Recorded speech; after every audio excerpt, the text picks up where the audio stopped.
Alright, what I'll be showing you how to do today is how to remove the rear windshield and replace the rear windshield on an S10. This is a 98 model right here, single cab. And what we're going to do is come in here. I've already started doing part of it. Remove the little clip that's there. Remove the, this is for the seatbelt mounting. That's going to be like a star nut type of deal.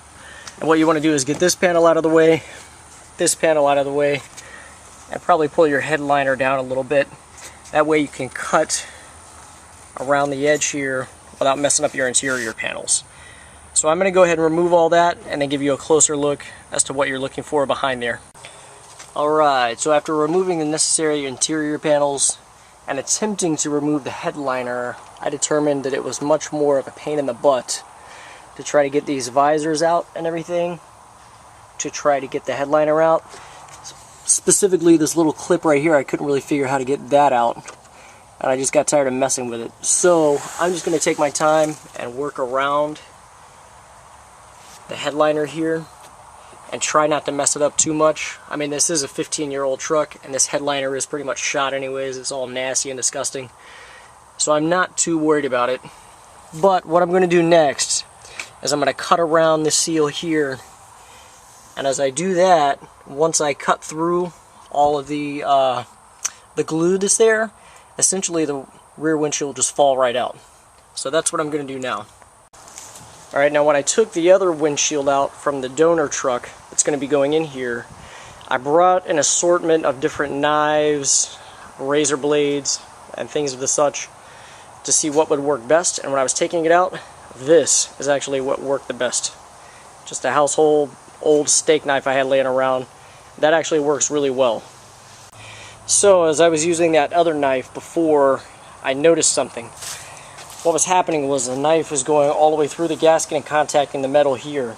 Obviously I don't want to scratch the paint all up and get that all messed up because then I'll have a rust problem around the edge of this windshield. So I'm going to switch to one of these good and sharp where I can kind of go gradually cutting the seal out of there without messing up the paint. When I did it at the junkyard, obviously I wasn't worried about messing up the paint on the truck there, so I just kind of shoved the knife through and ran it so the knife was poking out here and it was rubbing all over the metal there, and I don't want to do that with my truck, obviously. So I'm going to switch to this, carefully make my way around, making several cuts, several passes, until I have all the adhesive out of there and the window will fall right out. Alright, so I've got it all cut around the edge, and I'm pretty much ready to take it out. See, it's like a big loose tooth at the moment. And if I just kind of twist it a little very gently, you don't want to break it obviously, end up with glass everywhere. Just kind of turn it up, it'll start to separate. It's pretty much ready to come out. I'm going to use both hands for this instead of trying to hold the camera with one hand and do it one-handed. So when I get it out, I'll update you then. So here we are, about 10 seconds later. Windows out. I'm going to clean up all this mess here. Go ahead and use the primer and all that, get it ready for the next windshield to go in.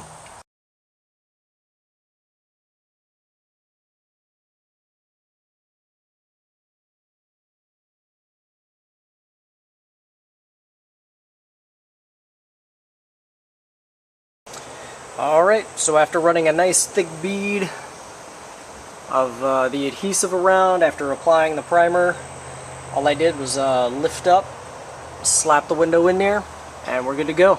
I did go ahead and go around the inside of the truck